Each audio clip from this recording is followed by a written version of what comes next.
Welcome to Chandru's kitchen. നമുക്ക് coriander leaves, mint leaves നമ്മൾ മിക്ക ഡിഷസിനും യൂസ് ചെയ്യുന്നതാണ്.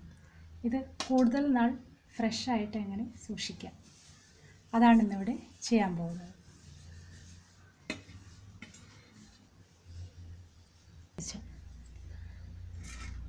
നമുക്ക് കൊറിയാണ്ടർ ലീവ്സ്, മിൻറ്റ് ലീവ്സ് നമ്മൾ മിക്ക ഡിഷസിനും യൂസ് ചെയ്യുന്നതാണ്.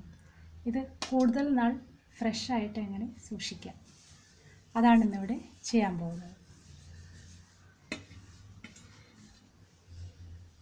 നന്നായി വാഷ് ചെയ്തെടുക്കാം. റിൻസ് ചെയ്ത് നന്നായി കഴുകാം.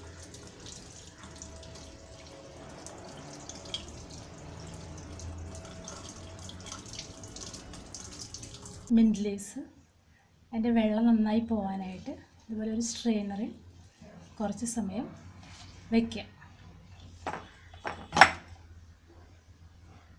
ഇത് വെള്ളം കംപ്ലീറ്റ് ആയിട്ട് പോകാൻ വെച്ചിരുന്ന മിൻറ്റ് ലീവ്സ്. ഇതിൻ്റെ ഈ റൂട്ടിൻ്റെ പാർട്ട് കട്ട് ചെയ്ത് കളയാം. ഇനി ഇത് ലീവ്സ് മാത്രമായിട്ട് നമുക്ക് സൂക്ഷിക്കാം, അല്ലെങ്കിൽ ഇതുപോലെ സ്റ്റെമ്മോടുകൂടി തന്നെ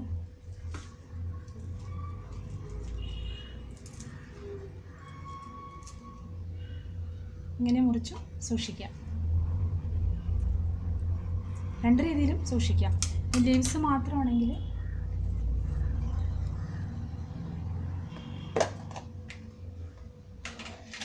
ഇതുപോലെ ഒരു പ്ലാസ്റ്റിക് ബോക്സ് എടുത്തിട്ട് അതിലേക്ക് ലീവ്സ് എടുത്തിടും.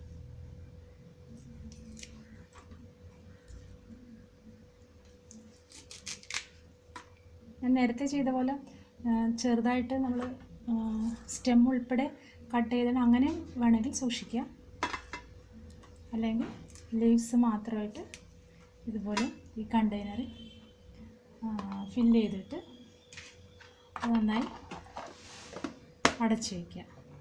എന്നിട്ട് നമ്മളത് ഫ്രിഡ്ജിൽ സൂക്ഷിക്കുക. തീർച്ചയായിട്ടും അധികം നാൾ നമുക്ക് ഫ്രഷായിട്ട് യൂസ് ചെയ്യാൻ പറ്റും. ഇതേ മെത്തേഡ് തന്നെ നമുക്ക് കൊറിയാണ്ടർ ലീവ്സിനും യൂസ് ചെയ്യാം. ഇപ്പം ഞാൻ ഇതേപോലെ തന്നെ പുതിന ചെയ്ത പോലെ തന്നെ ഏകദേശം 2 ആഴ്ചയായിട്ട് ഫ്രിഡ്ജിൽ സൂക്ഷിച്ച് വെച്ചിരിക്കുന്ന മല്ലിയിലയാണിത്. ഇതേ മെത്തേഡ് തന്നെ ഫ്രീസറിൽ വെക്കേണ്ട കാര്യമില്ല.